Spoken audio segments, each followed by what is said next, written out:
New day, new budol! So ayan, nandito nga ako sa The Optical Eye Care Clinic. Ito ay matatagpuan lang in front of Baser Base. And nandito ako para budulin kayong lahat. Kung kayo ay naghahanap ng mga affordable and quality frames and lenses, syempre, sagot nila kayo. May licensed optometric, and syempre, meron din silang mga quality services. So, diba, ayan si Doc, talagang chinecheck niyang mabuti yung mata ko. And guys, hindi ganyan kabilis mag-check ng mata si Doc ha. Naka-fast forward lang to, kaya wag kayo.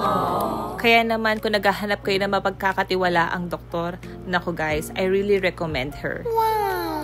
And thank you Lord dahil normal pa naman daw yung aking vision. Meron pa akong 20/20 vision. What? And dahil okay pa naman yung vision ko, ang sinadjust sa akin ni Doc ay magkaroon daw ako ng photochromic lenses or glasses. At ito daw ay maganda sa mga taong tulad ko na laging nasa labas. Dahil ito yung lenses or glasses na poprotektahan yung mata mo from UV light. Ito yung iiba yung color niya kapag nasa labas ka. Nagda-dark siya. So, kaya kung lagi nyo nakakalimutan yung inyong mga sunglasses, so very good to dahil nga makakatulong siya to protect your eyes. And ayan na, nandito na tayo sa napakahirap na moment. Yung pipili ka ng lens na babagay sa mukha mo o sa face ng mukha mo. And syempre, nandito pa rin sila para i-assist tayo kung ano nga ba yung babagay talaga sa ating pagmumukha. Oh!